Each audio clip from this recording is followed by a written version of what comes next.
Buenos días, estimados estudiantes, sean bienvenidos a la clase. Espero que estén muy bien, que hayan disfrutado de su semana de desconexión y que la hayan aprovechado para, visitar a su familia, para ver un poquito más de televisión o de hacer un poco más de ejercicio, aquellas cosas que los hacen sentir bien. Vamos a continuar hoy con el tema de relaciones y recordándoles que ya pronto tenemos el próximo examen parcial, que sería el tema de ecuaciones, desigualdades y relaciones. Ese tema, o ese examen es tal vez de los tres exámenes que vamos a hacer, es el más duro. Es el que generalmente es más retador, el que el estudiante le cuesta más. Lo digo eh, porque yo he dado el curso muchas veces, tengo como 5 años ya de este curso, y entonces he observado que en el segundo parcial siempre los estudiantes pues tienen ciertas dificultades, sobre todo en el tema de ecuaciones y desigualdades. Creo que el tema de relaciones lo manejan bastante bien, pero en esta parte donde tienen que usar sus conocimientos de álgebra, y me refiero a fórmulas notables, a división de polinomios, a división sintética, a factorización, ese tipo de cosas, pues he notado que eso les cuesta un poco. Así que espero que hayan podido practicar esos temas e irse preparando. Por acá tenemos el programa de estudio. El segundo examen parcial está más o menos, creo que aquí no está, más bien es arriba, en la parte del exámenes parciales, acá. El segundo examen parcial es en la semana 12. La semana 12 es la semana de vamos a ver, creo que lo tenemos que ver por acá. Esta. La semana de noviembre, la primera semana de noviembre. Entonces tendríamos el segundo parcial específicamente en el 2 de noviembre.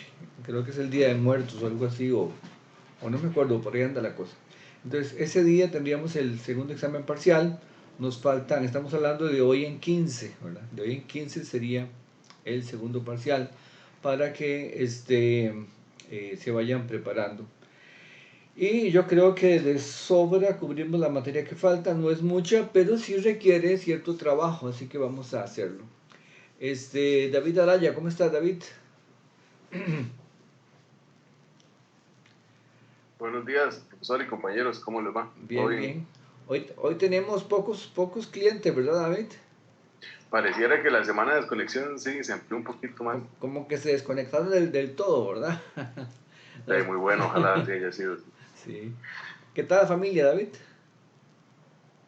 Todo bien por dicha, Ok. excelente. ¿Y usted qué Mi hizo? papá está, mi Ajá. papá está con COVID en el hospital, pero parece que ahí va. Sí. Ah, qué tirada. Bueno, ojalá que pronto se recupere. ¿Estaba vacunado ya? No, él y la familia de él decidieron no vacunarse. Ah, qué vaina. Bueno, Sí, bueno, Dios quiera que pronto salgan de ese problema, ¿verdad?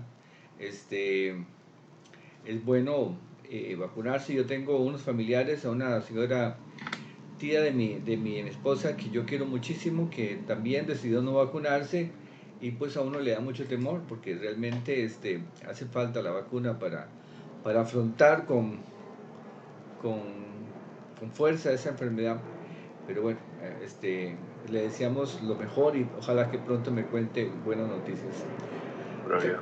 Carla, ¿cómo estás, Carla? Bien, usted, profe. Bien. ¿Usted qué hizo en semana de desconexión? Ni me pude desconectar mucho porque del trabajo uno no se puede desconectar, pero Ajá.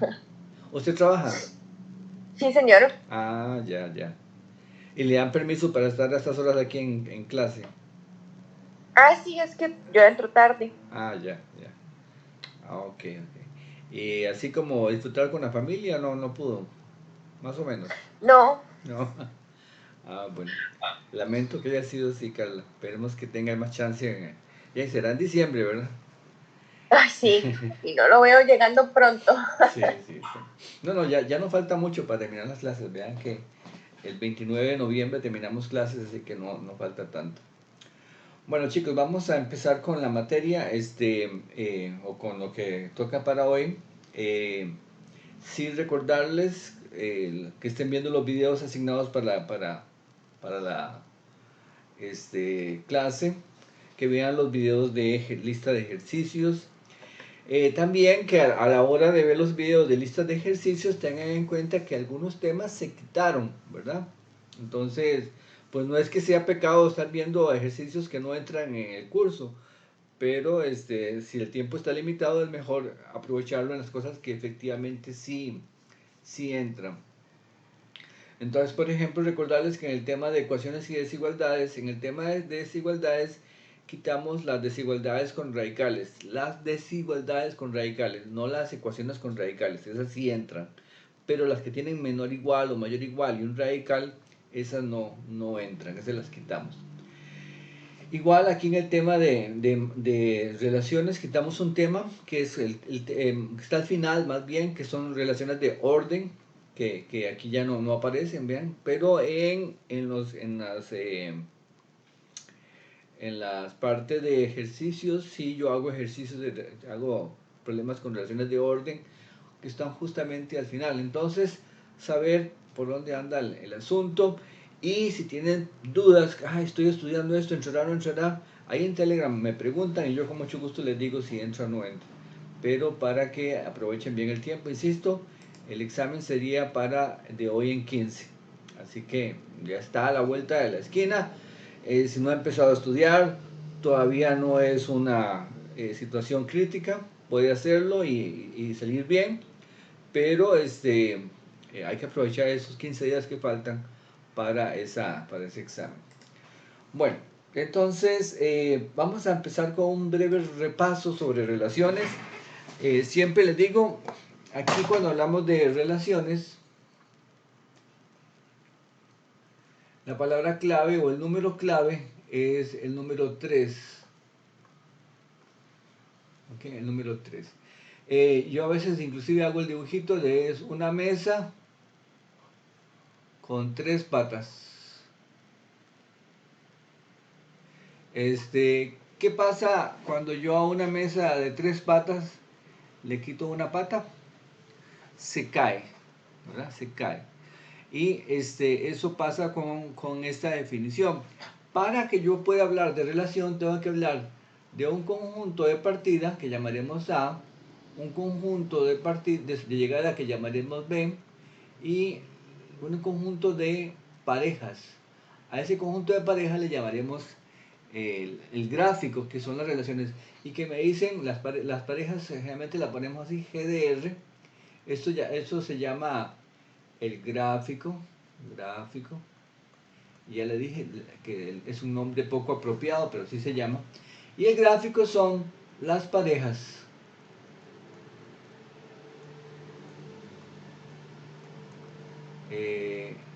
Las parejas.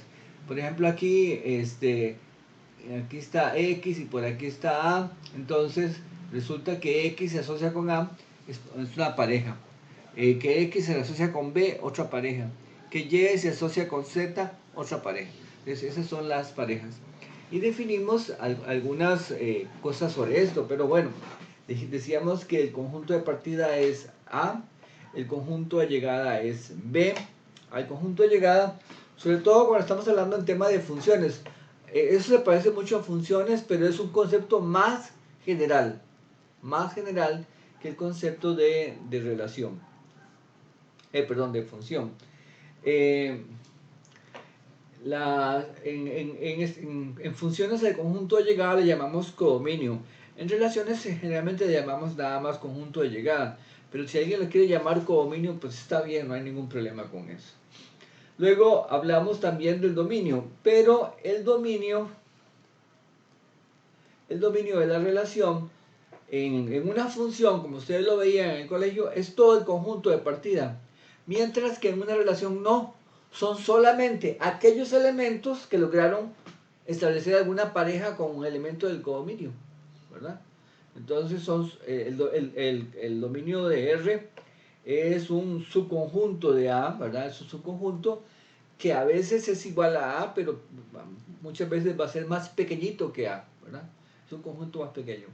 Y luego hablamos también del rango, el rango de R. El rango de R es un subconjunto de D y son todos los elementos que están acá en el conjunto de llegada que lograron establecer alguna pareja con los elementos del conjunto de partida. Ese es el rango. Y tenemos varios nombres. Tenemos el nombre de rango, de imagen y también ámbito. Esas son las tres palabras que significan lo mismo. Rango, ámbito e imagen. Son tres cosas. También hablamos de cuando nosotros tenemos aquí adentro, cogemos algunos pocos elementos. Por ejemplo, aquí está Y y aquí está Z. Cogemos algunos pocos elementos. Nosotros podemos hablar de la imagen de ese conjunto. Digamos que ese conjunto tiene varias imágenes que son, por ejemplo, la B, la C y digamos que esos dos. Entonces, nosotros podemos hablar de la imagen de ese conjunto. O sea, yo puedo hablar de imagen de un elemento y puedo hablar de imagen de un conjunto.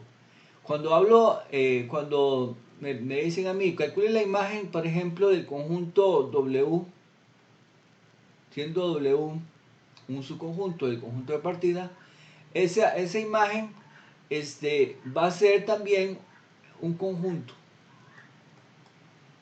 O sea, la imagen de un conjunto es un conjunto. Esa es la parte que quiero que quede clara. La imagen de un conjunto es un conjunto. Entonces, ¿qué cosa va a ser FW? Todos los elementos que están aquí en el conjunto B, que lograron ser pescados por la gente que estaba en W. ¿Okay? Ese es FW. Entonces, no es lo mismo que a mí me pregunten, por ejemplo, por F volviendo al color negro, no es lo mismo que me pregunten por F de X que por F de X. ¿Okay? De acá, la respuesta va a ser un elemento ¿dónde? En el conjunto B. Y de acá, la respuesta va a ser un conjunto. Entonces, la imagen de un conjunto es un conjunto. Y eso vale también para la imagen inversa. La imagen inversa de un conjunto es un conjunto. Entonces, cuando hablamos de imágenes, elementos van a elementos y conjuntos van a conjuntos, ya sea en forma directa o en forma inversa. ¿Qué es eso de directo e inverso? Sí, es que directo es cuando usted piensa en esta dirección, que van de A hacia B. Pero también yo podría pensar, por ejemplo, en la imagen inversa que va de B hasta A. Recuerden que la imagen inversa pues se calcula básicamente dándole vuelta a las parejas, ¿verdad? Así lo definimos cuando hablamos de relaciones. Nosotros hablamos de que con relaciones podemos hablar de relación inversa, de unión de relaciones, de intersección, de complemento, etc. Toda esa definición ya la habíamos visto. Pero esos son algunos conceptos importantes. De todo esto que he dicho, lo más importante, y eso no quiere decir que lo demás no sea importante, pero lo más importante es recordar que para hablar de relaciones ocupamos tres cosas, y por eso aquí yo he encerrado el 3 en un circulito. ¿Okay? Siempre me tienen que decir de dónde van, de dónde se toman los elementos, qué es lo que producen y quiénes son los que se emparejan. ¿Okay? Esa es lo importante. Les digo esto porque a veces, digamos, en el colegio se tiende a pensar que la función es esta, f de x igual x cuadrado. F de x igual a x cuadrado es una función. Y ustedes dicen, sí. Y yo les digo, no. No, porque ahí me falta información. Ahí me dicen que un elemento 3 se va a relacionar con un elemento 9, que un elemento 5 se va a relacionar con un elemento 25. Pero para que esté bien definido, para que esté bien claro, tienen que decirme de dónde a dónde va. O sea, porque usted me dice, sí, es que el 3 se asocia con el 9 y el 4 con el 16, porque 4 al cuadrado me da 16, y el 5 con el 25. Y yo le digo, le tengo que preguntar, ¿y por qué usted puede poner el 4 o el 3 ahí? O sea, ¿por qué puedo hacer 3 al cuadrado y por qué puede ser 4 al cuadrado? No sé, porque uno siempre lo haga así. No, es que tienen que decirme cuáles elementos puedo poner ahí. Y además de eso, cuáles elementos puedo producir. Porque entonces no es lo mismo que yo haga esta función f que vaya de, por ejemplo, tome intervalo 1, 0 y 5. No intervalo, de conjunto. Y me produzca, por ejemplo, enteros. Entonces, si en ese caso este es el conjunto de partida y este es el conjunto de llegada, yo no tengo derecho a hablar, por ejemplo, de f de 2. F de 2 no estaría definido. ¿Por qué? Porque el 2 no está aquí en el conjunto de partida. ¿Ven qué importante que son desde que me den los tres elementos? Y si, por ejemplo, yo aquí en lugar de ponerles z, les pongo que el conjunto de llegada es 1,2,7. Entonces ustedes me van a decir, profe, pero esa función está mal definida. ¿Y pero por qué? Sí, porque por ejemplo, f de 5 me está dando 25 y 25 no está ahí, no está en el conjunto de llegada, entonces está mal definida, ¿verdad? Está asociando, está haciendo la pareja 5 con 25 y resulta que el 25 no pertenece al conjunto B. Entonces por eso todo eso tiene que estar muy claro. Tiene que decirme de dónde cojo los elementos, cuáles elementos supuestamente puede producir la fórmula o la asociación, ¿verdad? Y cómo es que se emparejan, ¿verdad? ¿Quién con quién? Entonces, todo eso es muy importante. Así que a veces cuando uno piensa que esta es la función, nada más, se está quedando corto. Lo que pasa a veces en el colegio, e inclusive probablemente sus profesores lo hacen, es que, o lo hacían, es que se tiende a pensar que el conjunto de partida es todo R y el conjunto de llegada es todo R, ¿verdad?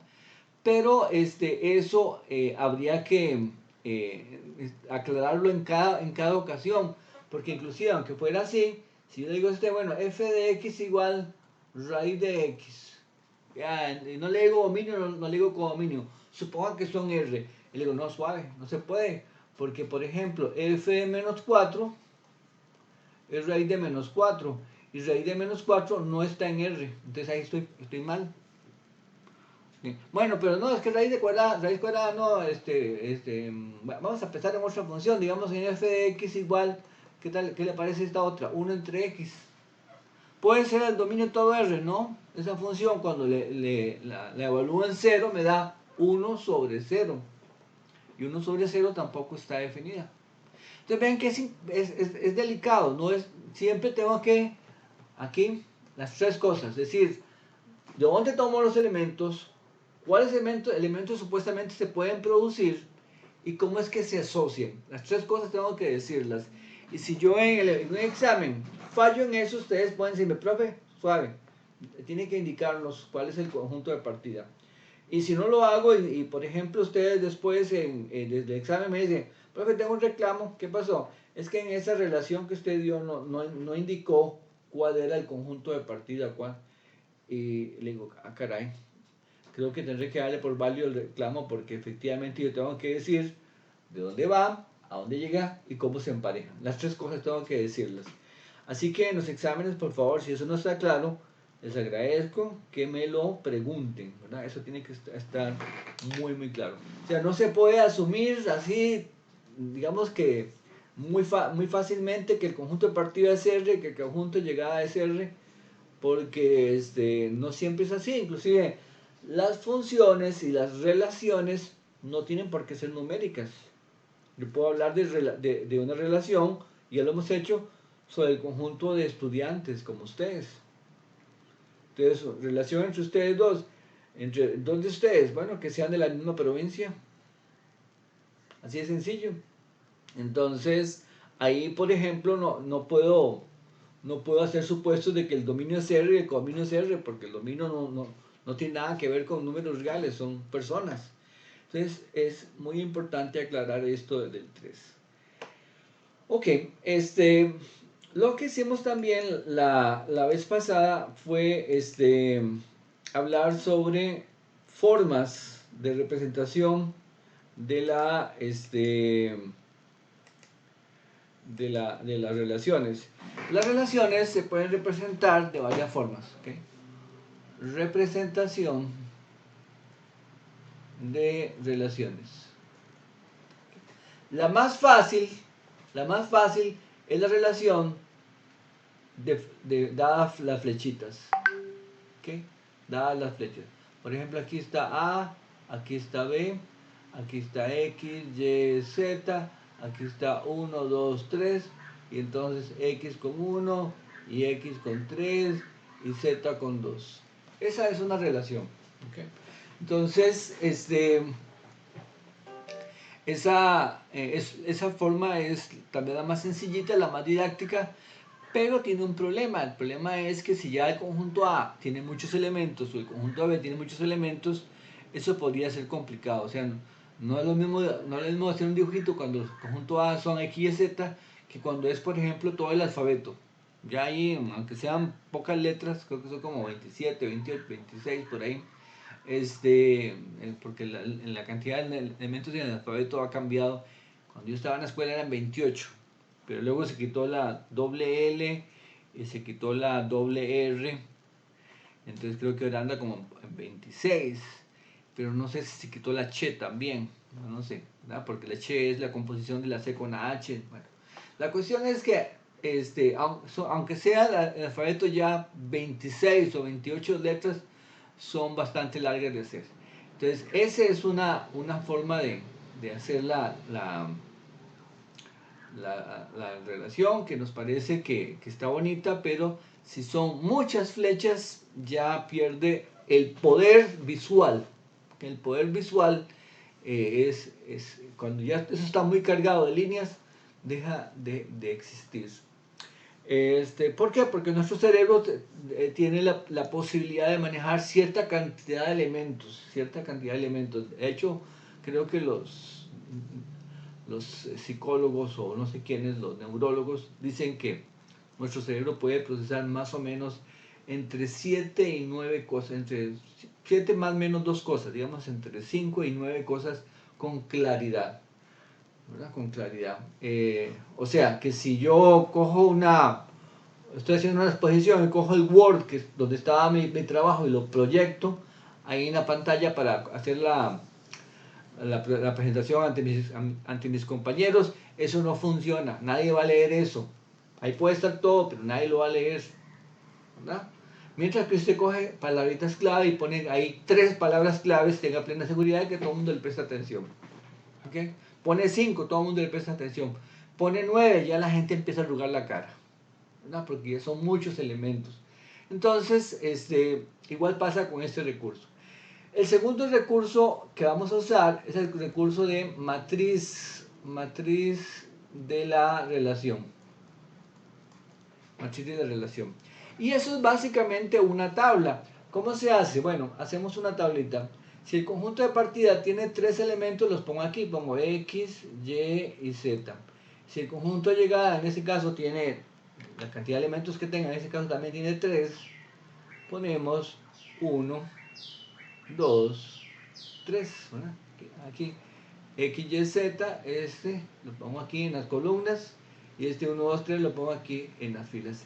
Y vamos a poner un 1 si hay pareja y un 0 si no hay pareja. Por ejemplo, X con 1 hay pareja, sí, entonces ponemos un 1. El X con 2, ¿hay pareja? No, no hay, entonces ponemos un 0. El X con 3, ¿hay pareja? Sí, sí, hay pareja, entonces, ok. El Y no se emparejó con nadie, entonces, bueno, 0, 0, 0. El Z solamente se emparejó con el 2. Aquí hay 0, aquí hay un 1 y aquí hay un 0. Ok, nosotros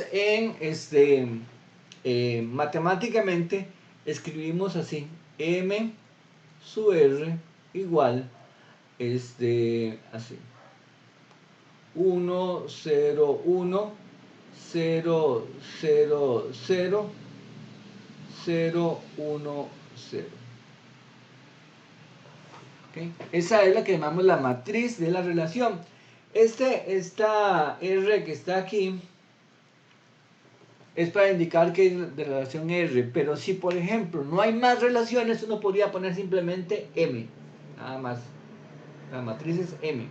Pero cuando hay varias relaciones está la E, está la R, está la S, está la T, entonces se pone ese subscrito, así se llama, cuando está un poquito más pequeño que ya está como guindando del pie de la letra, eso se le llama un subscrito. Ese es para indicar a cuál relación corresponde. Muy importante, generalmente esa matriz está asociada a un orden específico. Porque, por ejemplo, ustedes me pueden decir, profe, pero vea, el conjunto de partida es A, el conjunto es A que es X, Y y Z. Y le digo, ¿cierto? Sí, cierto. Pero también, como es un conjunto, yo lo podría poner como el conjunto X, Z, Y. Entonces, yo puedo aquí, en esta tabla, poner X, Z, Y. Y eso me va a producir otra matriz diferente. Y yo le tengo que decir, sí, efectivamente va a producir otra matriz diferente. Pero nosotros, para no enredarnos entre nuestros mecates, les voy a recomendar, cuando se les da a ustedes en un ejercicio que el conjunto de partida es X y Z y el conjunto de llegada es 1, 2, 3, no cambien el orden. No cambien el orden y así todos nos entendemos. Es decir, todas las matrices y demás cosas que hacemos ahí se supone que están con respecto a ese orden en particular. Y aunque ustedes tienen todo el derecho del mundo de cambiar el orden y hacer otras matrices, yo no veo ninguna razón, digamos, así como de peso o interesante para que ustedes hagan el cambio, ¿no? Sí quiero que sepan que ahí está la posibilidad de hacer el cambio, pero más bien mi solicitud es, si les doy este orden, manténgase con el orden X, Y, Z, nada más, no me lo cambie. Otra cosa, para efectos de examen, si ustedes quieren darme la matriz de esta manera, está bien. Y si quieren dármela de esta manera, está bien. Inclusive alguna gente hace esto. Aquí en pequeñito, coge la matriz y aquí en pequeñito me pone X, Y, Z, y aquí 1, 2, 3, así. Lo pone así, para no perderse. No hay ningún problema con eso. O sea, por lo menos conmigo no hay ningún problema. Tal vez con algún otro profesor les pueda dar, pero no. Me parece que con eso ustedes ahí no se pierden y están bien claros de quién con quién. Y de hecho a mí me gusta esa forma de expresar. Ok, entonces tenemos ya la segunda forma de la relación, que es mediante una matriz. Mediante una matriz. Esa matriz es una matriz binaria. Es una matriz binaria. ¿Qué significa eso binaria? Sí, que tiene dos posibilidades, o hay ceros o hay unos. Y una matriz es una forma, digamos, de manejar de golpe 9 proposiciones a la vez. ¿Se acuerdan lo que era una proposición? Parcial 1. Proposición, algo que puede ser verdadero, puede ser falso. Sí, porque usted aquí dice, X se relaciona con 1, verdadero o falso, verdadero. X se relaciona con 2, verdadero o falso, falso. X se relaciona con 3, verdadero o falso, verdadero. Entonces se está manejando de golpe 9 cosas en una vez, ¿verdad? Es una manera, digamos, industrial de manejar las proposiciones. porque en este caso son bastantes. Y la ventaja de este recurso sobre este otro de acá es que, bueno, pueden ser matrices 10 por 10, 15 por 15, que son, ya se entiende más o menos, uno puede seguir la línea. Inclusive si fuera muy grande, pues en lugar de manejarlo a mano, lo maneja en Excel. Lo que pasa es que esto, aunque yo lo pueda hacer en Paint, ahí usando, ya cuando ya no me cabe en la pantalla, ya eso no me sirve, no me funciona. La otra cosa importante es que ustedes probablemente ahorita lo ven, o si no es que ya lo han visto, es que las matrices es un recurso de todo el lenguaje de programación. Lenguaje de programación que se respete generalmente tiene un elemento de almacenamiento en forma de matriz. Y si no lo tiene, nos ponen aprietos, ¿verdad? Porque tal vez sea otro paradigma de programación y demás. No sé, estoy pensando en Prolog o en Lisp, que son lenguajes orientados a inteligencia artificial, que no recuerdo si se maneja por ahí estructuras de almacenamiento en forma de matriz. Me parece que no, pero no, ya hace tiempo que no toco esos recursos. Y ahí sí nos ponen en aprietos, pero si usted trabaja en Java, se trabaja en C++, se trabaja en Delphi, se trabaja en Python, etcétera, todos tienen una estructura de almacenamiento de matriz. Entonces, matrices enormes las puedo manejar de esa manera. Ok, sobre las matrices, dentro de un rato vamos a ver algunas operaciones, pero por ahora digamos que eso es lo que tenemos que manejar, que son esta forma. Y el tercer recurso que vamos a usar de representación, la tercera forma que vamos a manejar, se llaman los grafos. O más bien, también se les llaman digrafos. Ok. ¿En qué se diferencia un grafo de un digrafo? En un digrafo, el prefijo que va adelante, di, significa dirigido.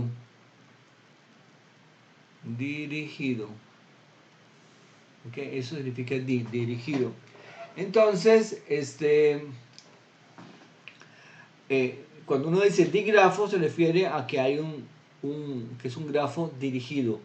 En los grafos, ya lo vamos a ver dentro de un momentito, pero hay flechas. Si es digrafo, la flecha es dirigida, tiene una puntita. Vamos a trabajar de esta manera. Mientras que en los grafos ponemos nada más una línea, ¿verdad? Una línea que une dos puntos.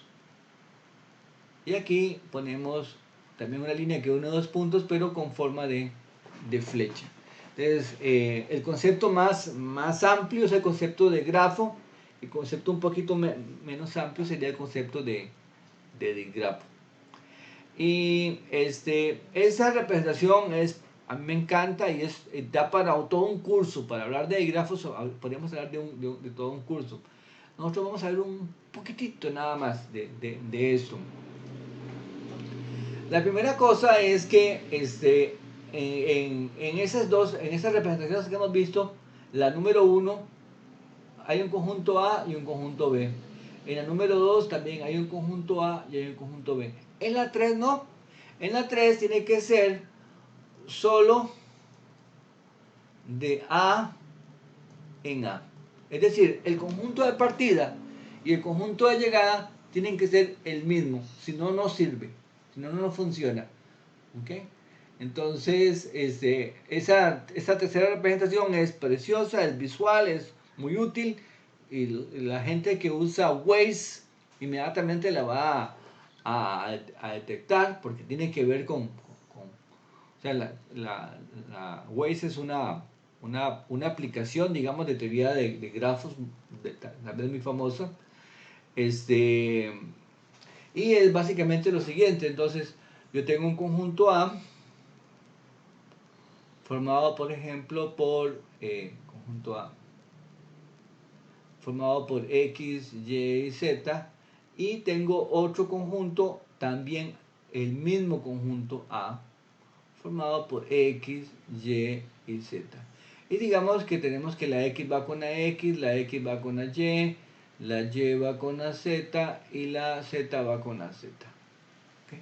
Tengo esa relación.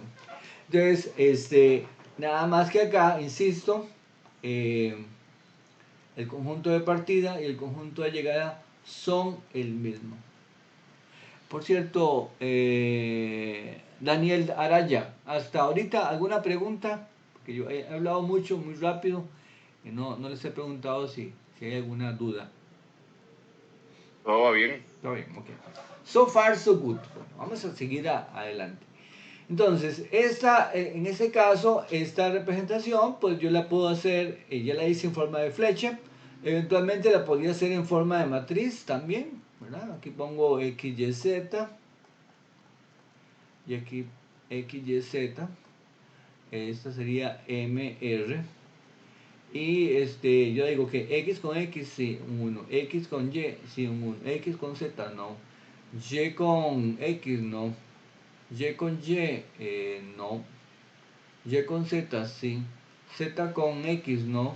Z con Y, no. Y Z con Z, sí. Entonces tenemos ahí que las dos representaciones anteriores se pueden usar. Pero aquí vamos a usar otra diferente. Yo puedo poner acá tres bolitas. ¿Ok? Tres circulitos, X, Y y Z. Y entonces cuando yo veo que hay relación, hago una flecha. Por ejemplo, yo digo, ok, de X, aquí dice que de X va a X. Entonces yo pongo una flechita así, es lo que yo llamo un colochito. De X va a X. Aquí dice que de X va a Y. De X va a Y. Y pongo eso, la puedo poner curviada, la puedo poner recta, como ustedes quieran. De X va a Y. De Y va a Z. De Y va a Z. ¿Ok? Y de Z va a Z. Entonces aquí tendríamos otro colochito. ¿Ok? Otro colochito. Entonces, esto es lo que llamamos un digrafo. Digrafo. ¿Por qué es digrafo? Sí, porque las flechas son dirigidas. Las flechas son dirigidas. Y buena parte de lo que hay que aprender para el segundo parcial es poder alternar entre esas representaciones. Que me dieron la matriz, entonces puedo pasar a flechas. O puedo pasar a digrafo. Que me dieron el digrafo, entonces puedo pasar a flechas o puedo pasar a matriz. Y así sucesivamente. Entonces, poder alternar entre esas tres cosas. Claro, eso solamente se va a poder hacer cuando el conjunto de partida y el conjunto de llegada son el mismo. ¿Y por qué hablaba de Waze antes? Sí, porque en Waze ustedes se acuerdan que yo puedo coger, digamos, el pueblo de Costa Rica, el país de Costa Rica, y empezar a ubicar poblados, que La Garita, que Taras de Cartago, que Miramar, Punta Arenas, etc. Entonces, todos los pueblos del país. Cada pueblo lo voy a representar con un circulito. Y las carreteras serían estas, que serían las flechas, sería la forma de abstraerlo. Y yo podría ponerle a cada flechita un numerito encima, que es cosa que no vamos a hacer en este curso, pero eso es lo que se hace en teoría de grafos. A cada flechita se le pone un numerito. ¿Ese numerito qué puede representar? Bueno, puede ser muchas cosas. Puede ser la distancia del pueblo X al pueblo Y. O puede ser el tiempo que se tarda en llegar del pueblo X al pueblo Y. Y entonces, cuando yo tengo ese montón de nodos, ¿verdad? Porque en el caso de Costa Rica va a generar un montón de nodos, podría pensar, ¿cómo puedo hacer para llegar del pueblo X al pueblo W en el menor tiempo posible? Y eso es Waze, ¿verdad? Una aplicación creo que de origen israelita, ¿verdad? Que me permite encontrar el camino más corto. Y de hecho hay un algoritmo que se llama así el camino más corto entre dos nodos. O sea, todo eso es un campo. Y cuando ustedes llevan un curso que se llama estructuras discretas, creo que ahí lo van a ver, ¿verdad? Ahí van a ver justamente esa aplicación. Por ahora nosotros no nos vamos a meter con nada de eso y simplemente vamos a estar alternando entre estas relaciones. Entonces tengo diagrama de flechas, diagrama de matrices y diagrama de digrafo. No, les dije al principio de la clase que no entra el tema de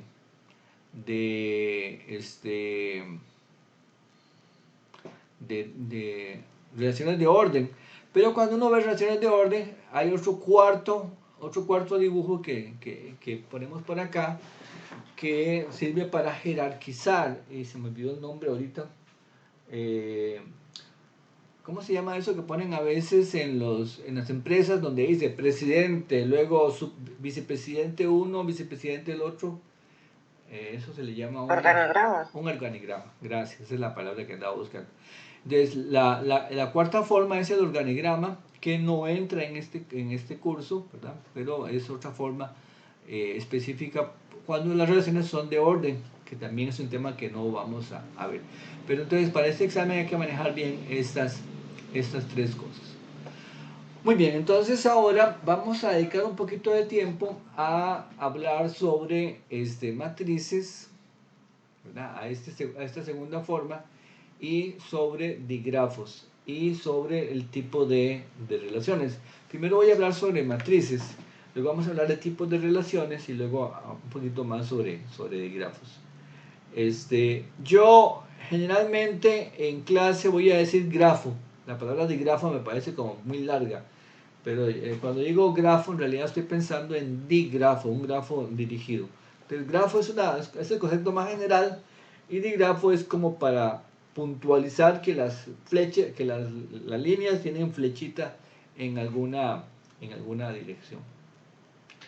Entonces vamos a pasar ahorita a trabajar básicamente sobre el tema de matrices y a extender un poquito más la idea, pero antes de moverme ahí, me gustaría que si alguien tiene alguna preguntita, consulta o comentario, me lo haga antes de borrar.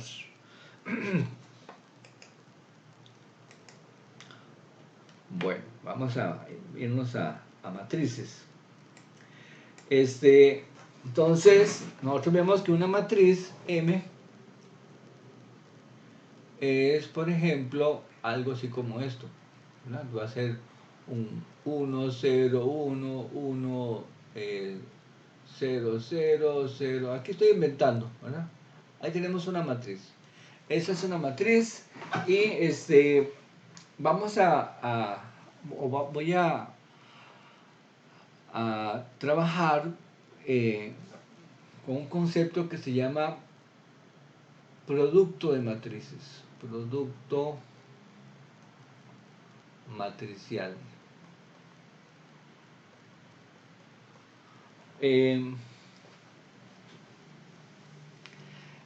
La idea de matrices es, o cuando trabajamos con matrices puedo hablar de varios operadores. Por ahora el que más me interesa es el producto, pero también podemos hablar de la unión y la intersección. Vamos a ver, aquí voy a recordar un poquito porque, vamos a ver, sí. Ok, vamos a ponerle aquí mejor operadores matriciales, operadores.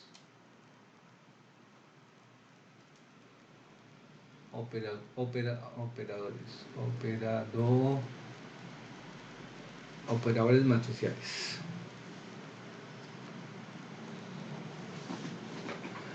Ok, primero que todo vamos a ver, digamos que tengo la matriz A, esta de acá vamos a poner la matriz A y matriz B. Aquí, por ejemplo, voy a poner acá una columna más, 1, 0, 1. Aquí 0, 1, 1, 0, 1, 1, 1, 1, 0, 0, 0, 0. Ahí tengo dos matrices. Pregunta. Las matrices que están asociadas a una relación pueden ser de cualquier tamaño. Y cuando digo tamaño me refiero a número de filas y número de columnas. Por ejemplo, en este caso, esas matrices que están ahí tienen 3 filas, una fila, 2 filas, 3 filas, y tienen 4 columnas, una columna, 2 columnas, 3 columnas, 4 columnas. Aquí le ponemos a veces para enfatizarlo que eso es 3 filas por 4 columnas, 3 filas por 4 columnas. Eso está bien, es decir, cuando estamos hablando de matrices asociadas a una relación, o tiene que ser siempre la misma cantidad de filas y la misma cantidad de columnas. Yo diría que puede variar. Puede variar, ¿ok? Porque las filas corresponden con el conjunto de partida. ¿Okay? ¿Cuántas filas tengo? La misma cantidad que el conjunto de partida. ¿Cuántas columnas tengo? La misma cantidad que el conjunto de llegada. Entonces, tengo dos conjuntitos y eso me va a decir a mí si el elemento 1 del conjunto de partida está asociado con el elemento 3 del conjunto de llegada, por ejemplo. Si hay o no pareja, si hay o no match, ¿verdad? ¿Y qué creen ustedes que ocurre cuando en una matriz el número de filas y el número de columnas coincide?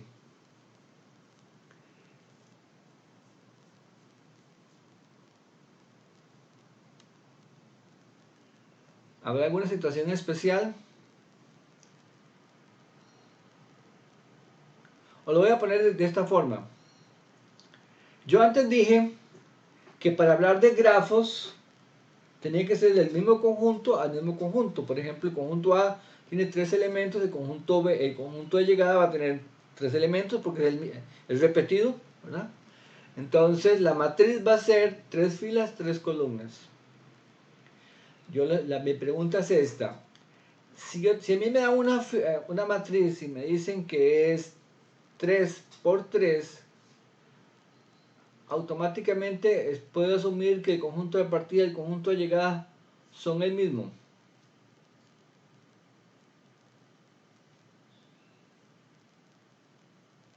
No.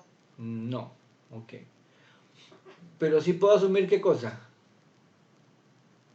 Que tienen la misma cantidad de elementos. Exactamente, tienen la misma cantidad de elementos, pero no tienen por qué ser el mismo, ¿verdad? Entonces es importante tener en cuenta eso. Bueno, veamos. Hace rato les comentaba que las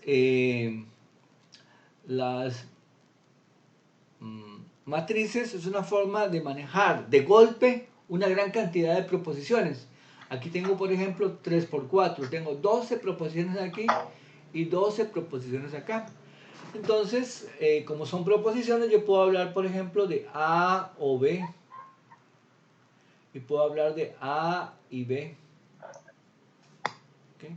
Y de hecho puedo generalizar el concepto a los demás operadores, pero esos son los más importantes. El O y el I. ¿Y cómo se hace entonces simplemente trabaje entrada por entrada. ¿Qué es eso de entrada por entrada? Sí, digamos, cuando hablo de entrada me refiero a una posición en particular. A eso le llamo yo una entrada, a una posición particular. Entonces, en este caso estoy pensando en esta. ¿Qué posición es esa? Esa posición, déjenme ver, está en la fila 1, ¿verdad? Está en la fila 1 y la columna 3. Esta es la posición 1,3. Aquí igual 1,3. Fila 1, columna 3. Ok, entonces, ¿cómo se hace para los operadores? Sí, entonces trabaje entrada por entrada. Por ejemplo, yo digo acá, A o B. El O recuerdan que era verdadero si uno u otro era verdadero, ¿cierto?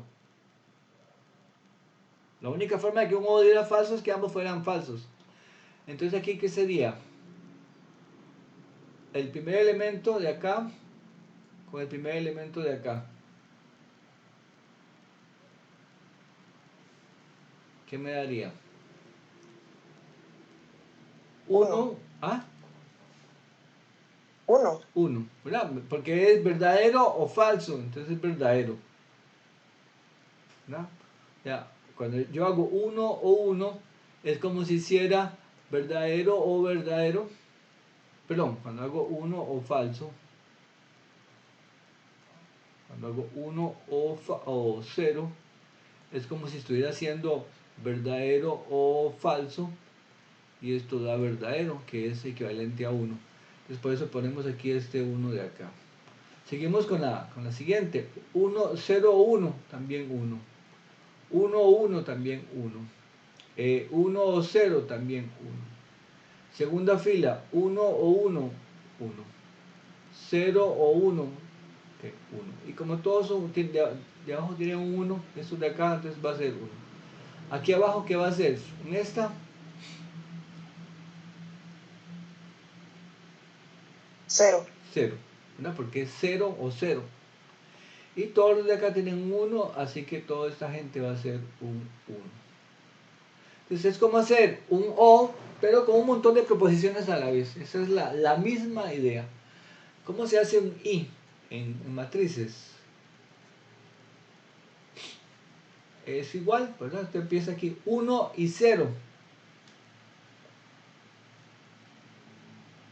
Verdadero y falso, ¿qué da? Falso. Falso. Okay. La única posibilidad para que me dé verdadero es que sea 1 y 1, ¿verdad? Entonces yo pregunto aquí, por ejemplo, 1 y 0 me da 0. 1 y 1, ahí sí me va a dar 1. Y 0 y 1 me da 0. Luego segunda fila, 1 y 1 me da verdadero. 1 y 0 me da falso. 1 y 0 me da falso. 1 y 0 me da falso. Aquí 0 y 0. Aquí todos estos de acá son falsos. Entonces todo esto va a dar 0. Okay, ahí está. Entonces ahí tenemos nuestra matriz de la I, ¿verdad? Entonces la O y la I se definen fácilmente de esa manera. También puedo hablar de la negación. La negación de A, o a veces le ponemos A barra. A barra o negación. Aquí en los apuntes, creo que vamos a ver si yo lo defino.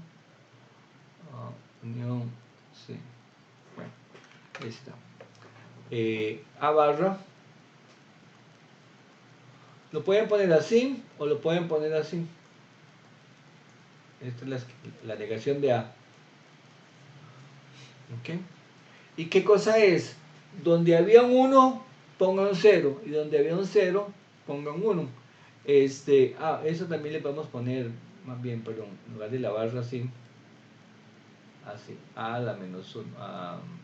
No, A barra. A barra. Así. Complemento. Entonces es donde había un 1, pongo un 0, y donde había un 0, pongo un 1. Entonces sería ahí un 0, un 1, 0, 0. ¿Verdad? Aquí estoy viendo esta de aquí arriba. Luego aquí 0, 1, 1, 1, 0, 3 unos. Abajo sería un 1 y 3 ceros. Ese es el complemento de la matriz, el complemento o la negación de la matriz, que es como negar cada proposición por aparte. ¿Okay? Luego tenemos una operación que es la transpuesta, A transpuesta. Transpuesta. La transpuesta, se escribe así, transpuesta, viene de transponer. Transponer es en español esta acción. Está horizontal, lo pongo vertical. Eso es transponer en español. Entonces, Básicamente es lo que antes era una fila, ahora se nos convierte en una columna. Entonces aquí yo me fijo en la fila y digo, primera fila 1, 0, 1, 1. Entonces, primera columna 1, 0, 1, 1. Segunda fila 1 y 3 ceros. 1 y 3 ceros. Tercera fila 0 y 3 unos. 0 y 3 unos. A mí me cuesta bastante porque no manejo bien este lápiz, pero traten de que las cosas les queden cuadraditas, más o menos. ¿Verdad? Que se echen de ver bien claramente las filas y bien claramente las columnas. Y esmérense porque eso quede lo más presentable posible. ¿Okay? Esa es la transpuesta. ¿Okay? La transpuesta. Y la cosa interesante es que la transpuesta nos va a decir básicamente cómo se comporta la relación inversa entre dos matrices. Bueno, entonces tenemos ya en matrices la operación O, la operación I, la operación complemento o negación, como quieran llamarla, y la operación transposición. Hay una operación que es muy importante, que es la operación producto. La operación producto. Y el producto es entre dos matrices. Es una operación que ustedes van a ocupar muchísimo a lo largo de su carrera. No solamente en este curso, sino en muchos cursos que van a llevar. ¿Okay? ¿Por qué? Porque la matriz es el concepto matemático asociado a bases de datos. Y si ustedes son de computación, se van a dar cuenta que bases de datos es algo que los va a acompañar durante toda su carrera en la universidad y durante toda su vida profesional, ¿verdad? Las bases de datos son importantísimas. Tal vez la base de datos que ustedes más están relacionados son Excel. Excel es una base de datos. Usted guarda ahí información de manera tabulada. Es una manera, digamos, es una base de datos bien sencilla. Sobre base de datos yo no voy a entrar a hablar nada en este curso, pero les cuento que es un concepto sumamente importante. Entonces, voy a explicar el producto de matrices. Porque aquí vimos varias operaciones, el O y el I, y la negación y la transposición. Ahora voy a hablar de producto. Pero el producto de matrices, voy a explicarlo no con matrices. Estas matrices que están acá se llaman matrices binarias. Ya antes dije por qué se llamaban binarias, porque solamente aparecen unos y ceros. Pero las matrices no tienen por qué aparecer unos y ceros. Por ejemplo, si ustedes revisan mi hoja de Excel de notas, se van a dar cuenta que hay un string, ¿verdad? En una hilera que dice el nombre, otro valor que dice parcial 1, y así sucesivamente. Entonces no son unos y ceros.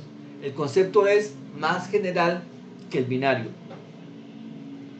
Entonces, para explicar el producto de matrices, voy a hacerlo con una matriz que no sea binaria. Para efectos de examen, solamente van a entrar matrices binarias, nada más. Nada más que yo quiero explicarlo con esto para que de una vez les sirva para otros cursos que va a llevar más adelante. Así que no se asusten, lo voy a explicar con matrices que no son binarias, pero a la hora de exámenes solamente van a entrar las binarias. Entonces, por ejemplo, voy a pensar en una matriz como la siguiente. 1, 3, 5, 0, 1 y 4. Esa es la matriz no binaria. ¿De qué tamaño? 3 filas y 2 columnas. Entonces, esa matriz se puede multiplicar por otra matriz. Voy a poner la otra matriz acá. Por ejemplo, voy a poner acá 1, 1, 1, 0. Aquí, por ejemplo, acá voy a poner 0, 2, 4, 1. Y acá 1, 5, 2, 1. ¿Okay? Ahí tengo dos matrices y las voy a multiplicar. La primera cosa que voy a decirles es que para multiplicar dos matrices, o sea, no siempre se puede hacer el producto de dos matrices. La primera cosa que quiero que quede claro. No siempre. Solamente se pueden multiplicar algunas matrices, pero no todas. Y para saber cuáles sí y cuáles no, vamos a fijarnos en el tamaño. Esa matriz, la primera matriz, ¿qué tamaño es? Ricardo Fallas, ¿qué tamaño? Cuando digo tamaño me refiero a cuántas filas y columnas tiene.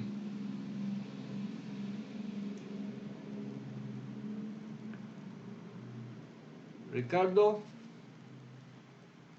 Fallas. ¿Con cuál columna? ¿Cuántas filas y cuántas columnas tiene la primera matriz? 2 por 3. 2 filas, 3 columnas. ¿Y esta otra? Ajá. 3 por 4. 3 por 4. Gracias. Entonces vemos que la primera es 2 por 3 y la segunda es 3 por 4. La primera condición para que se pueda multiplicar es que este número y este número coincidan. ¿Okay? Tienen que coincidir. Si no coinciden,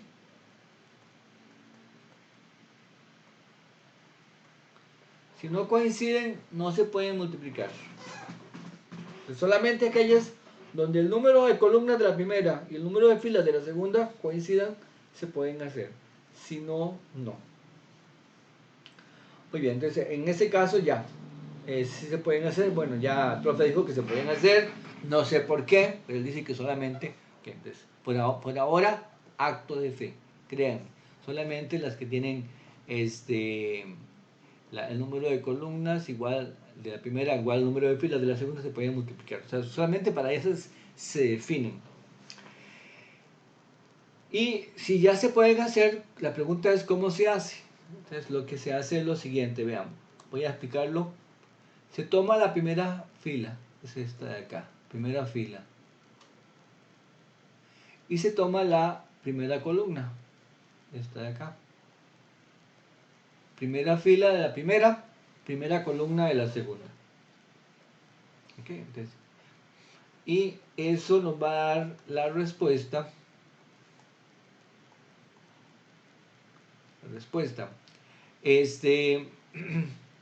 De una vez les voy a adelantar esta matriz va a ser de tamaño 4 por 4. ¿Cómo lo sabe, profe? Bueno, porque esa matriz, perdón, 4 por 4 no, 2 por 4. Porque esa matriz, el tamaño lo dicen en los extremos. Estos de acá me dicen cuánto es el tamaño de la matriz. 2 filas y 4 columnas. 2 filas y 4 columnas. Ok, ahora vamos a ver cómo salen. Decíamos, tomo de la primera matriz la primera fila, de la segunda matriz la primera columna. Y hago lo siguiente, lo voy a poner aquí aparte. Generalmente no lo hace mentalmente, pero voy a ponerlo aquí aparte para que quede más claro. 1, 3, 5, 1, 0, 1. ¿Okay? Primera fila 1, 3, 5. Primera columna 1, 0, 1. Y ahora multiplica. 1 por 1 es 1. 3 por 0, 0. 5 por 1, 5. Y suma. Esto da 6. Este es el valor que ponemos acá. ¿Okay? Cojo primera fila, cojo primera columna, multiplico elemento por elemento. Y luego cuando tengo los productos hechos, ¡pum! Sumo todo. Eso me da 6. ¿Ok? Ahora vamos y tomamos primera fila y segunda columna. Primera fila y segunda columna. Entonces, ¿qué sería? 1, 3, 5. 1, 3, 5. Con 1, 2, 5. Multiplica, 1 por 1 es 1, 3 por 2 es 6, 5 por 5 es 25, 25 es 31 y una 32. 32. Aquí voy a ponerlo. Ahí está. 32. Luego vendría y cogemos la tercera columna. Entonces otra vez 1, 1, 3, 5 y luego 1, 4, 2. 1 por 1 es 1, 3 por 4 es 12, 2 por 5 es 10, 10 y 12, 22 y una 23. Aquí ponemos un 23. Voy a correr esto un poquito más porque me estoy quedando sin espacio. 23. ¿Ok? Entonces, falta la última columna. Esta de acá.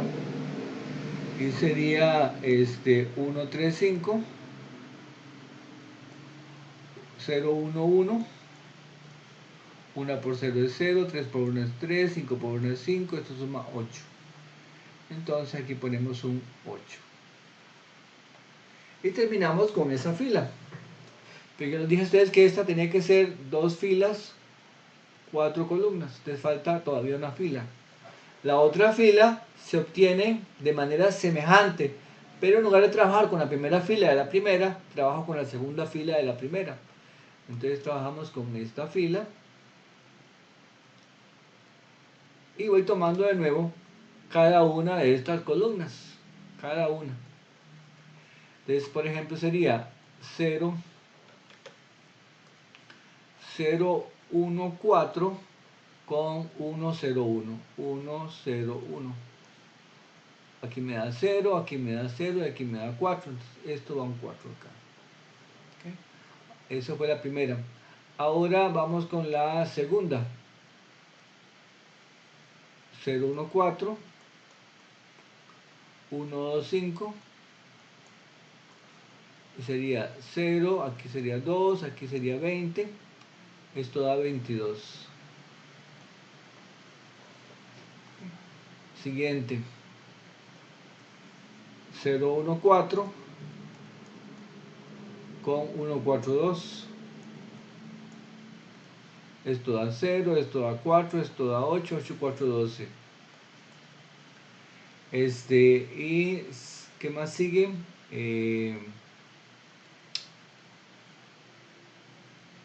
Sería 0, 1, 4 con 0, 1, 1. Esto da 0, esto da 1, esto da 4, esto suma 5. ¿Ok? Esta fila tal vez la voy a poner un poquito más abajo. Que quede más bonito, así. Entonces vemos que hay 2 filas y 4 columnas. Esa es la matriz resultante. Todas estas operaciones que hicimos acá las puede hacer mentalmente. Pero si se siente más cómodo o más seguro, hágalas así, ¿no? ¿Qué pasa con esos cálculos? Bueno, que hay muchos cálculos aritméticos y a veces uno dice 1 por 1, 2 y cosas por el estilo, y entonces ahí se generan los errores, ¿verdad? Pero se pueden hacer, o sea, la idea, y generalmente yo recomiendo para chequear productos con operaciones con matrices, mejor vuélvalas a hacer, o sea, borre eso y si quiere revisarlo vuelve a hacer todo el cálculo y chequea que le dio lo mismo, porque a veces cuando uno revisa vuelve a decir 1 por 1, 2, ¿verdad? Entonces como que uno mismo se ataca, ¿verdad? ¿Alguna pregunta de cómo se hacen productos de dos matrices?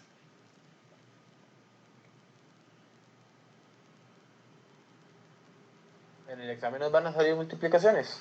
De este tipo no. O sea, No, sí salen productos, pero binarias, pero Yo quería explicar el concepto en general, ¿verdad?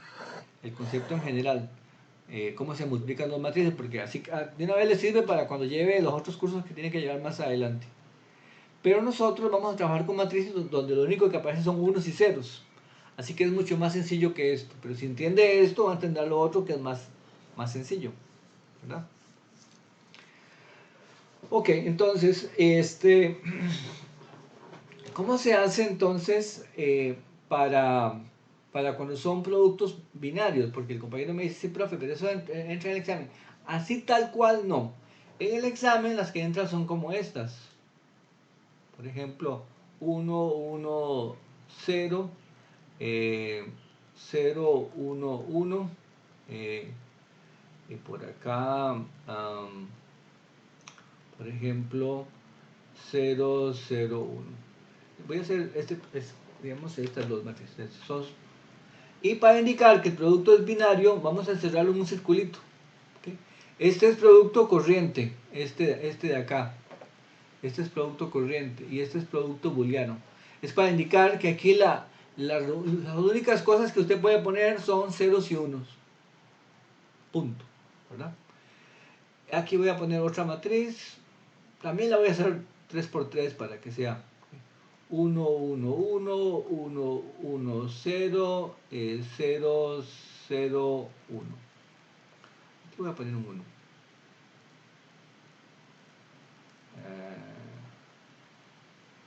Sí. Y aquí voy a poner también. Entonces, ¿cómo se hace? De la misma forma. De la misma forma, nada más que hay que acordarse. Las únicas respuestas válidas pueden ser un 0 o un 1. ¿Cuándo pongo 0? Cuando me da 0. ¿Y cuándo pongo 1? Ahí la respuesta no es tan sencilla. Pongo 1 cuando la respuesta no es 0. No sé si me explico. ¿Okay? Si pongo 0 cuando la respuesta es 0. Y pongo un 1 cuando la respuesta no es 0. ¿Y cuándo es que no es 0? Cuando me da 1, o cuando me da 3, o cuando me da 5, o cuando me da 1.000.000. En todos esos casos pongo un 1. ¿Y cuándo pongo un 0? Cuando le da un 0. Muy bien. Entonces hagámoslo para que vean. Yo aquí tomo primera fila con primera columna. Okay, entonces yo hago aquí 1, 1, 0, 1, 1, 0. Multiplico 1 por 1 es 1, 1 por 1 es 1, 0 por 0 es 0. Sumo esto da 2. ¿Qué ponemos? ¿Qué ponemos, Carla?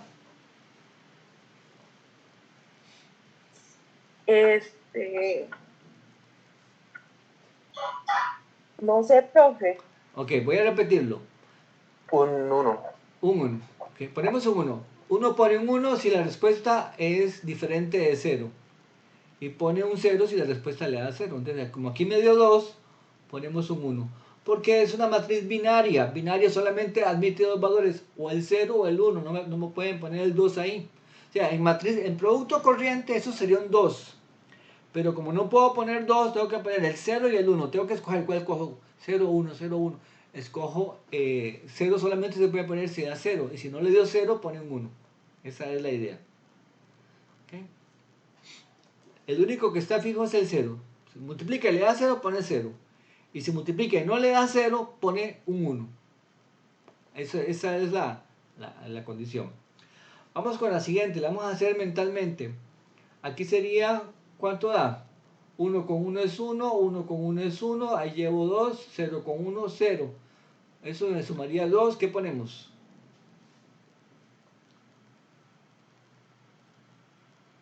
1. 1. ¿Ok? Vamos con el tercero.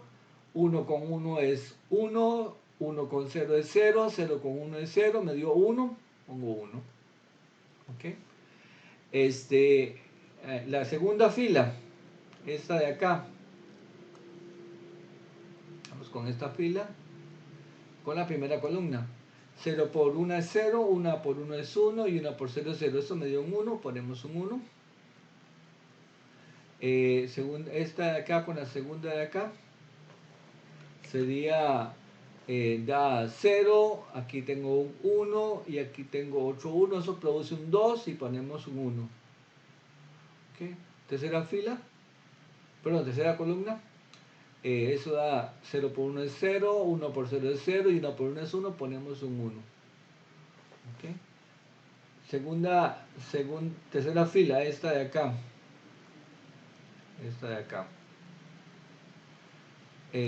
0 por 1 es 0, 0 por 1 es 0, 1 por 0 es 0, me dio 0, ¿qué pongo? 0. La única forma de poner un 0 es que es 0, si no tiene que poner un 1. Ok, aquí la tercera, otra vez 0 por 1 es 0, 0 por 1 es 0, 1 por 1 es 1, me dio un 1. Y 0 por 1 es 0, 0 por 0 es 0 y 1 por 1 es 1, ponemos un 1. Ese es el producto booleano, ¿no? Entonces, básicamente funciona igual que este que hicimos aquí arriba, pero cuando es booleano uno dice, bueno, pongo 0 solo si da 0, y si no ponemos un 1. ¿Okay? Entonces tenemos ya el producto booleano. Esa es, digamos que las operaciones. ¿Y por qué es que vemos estas operaciones de o, y, complemento, producto booleano? Porque muchos cálculos o muchas cosas que podemos hacer con varias relaciones, las puedo hacer a través de las matrices. ¿Okay? Las puedo hacer a través de las matrices. Por ejemplo, ya lo vamos a ver después. Usted tiene dos relaciones. Y le dice, calcule la unión.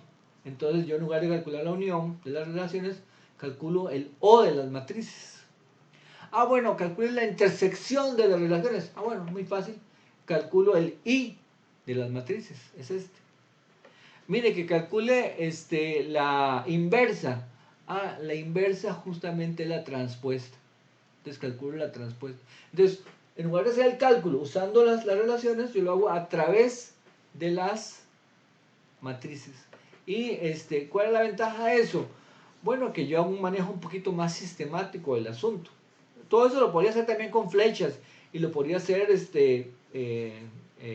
con la matriz de la relación, pero lo podría hacer en algunos casos con grafos, pero es más cómodo si lo hacemos con estos operadores. Entonces, muchos ejercicios que ustedes van a ver ahí en las listas de ejercicios tienen que ver con calcular la unión de dos relaciones, la intersección, y a veces ustedes van a ver cosas complicadas como que le piden la unión menos la inversa o cosas por el estilo. Ya ustedes van a ver ahí en la lista. Entonces son cosas, digamos que a través de las matrices uno lo hace mucho más sistemático y tiene que ser mucho menos trazos, tal vez diría yo, ¿verdad? Porque si lo hago con diagramas de flechas, estas cosas, vean que aquí tengo una matriz, 3 filas, 4 columnas, y ahí ya a la hora de hacer 3 acá, aquí 4, y luego un montón de flechitas, eso se vuelve una locura, estoy trabajando con ambas cosas. Mientras que aquí simplemente comparo elementos, ¿sí? Es un 0 con un 1, entonces tal cosa, es un 1 con un 1, tal cosa, ¿verdad? Eso es mucho más sencillo. Insisto, buena parte de lo que hay que hacer para el tema de relaciones del parcial 2 tiene que ver con hacer operaciones con matrices.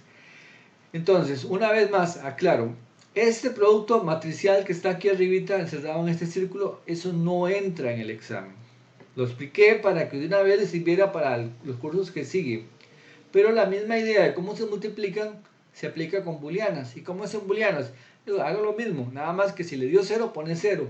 Y si le da una cosa que no es 0, ponen 1. Eso es lo que hay que hacer en productos matricianos. En las próximas clases, porque ya ahí me extendí bastantillo, estaba como con mucha energía de la desconexión, vamos a ver las operaciones, pero vean, aquí mismo se las estoy indicando. Para calcular la unión, hágalo. Para calcular la intersección, hágalo. Para calcular la inversa, haga la transpuesta. Ya ahí empezamos ganando, y por aquí tenemos pues un montón de ejemplos que justamente hacen esas cosas. Y el producto, que no lo ven para acá, ustedes, ¿para qué vemos producto? Por aquí lo vamos a ver. El producto nos va a servir muchísimo para la composición, para la composición. ¿Okay? Para hacer la composición entre dos matrices, yo hago el producto. ¿Okay? El producto booleano. Entonces eso nos va a ayudar bastante. Por aquí, aquí yo lo explico después. Esta explicación que está aquí en el PDF, se hace una explicación, digamos, un poco más larga, y con tal de no explicar lo que es producto matricial, y luego decir, bueno, en el caso booleano, lo que dije antes, si da 0 pone 0 y si no pone 1. Pero aquí está la misma idea.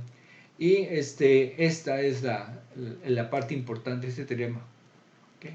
Si tengo que calcular la composición, ¿verdad? Que la composición era un concepto que vimos la vez pasada, lo calculo a través de las matrices.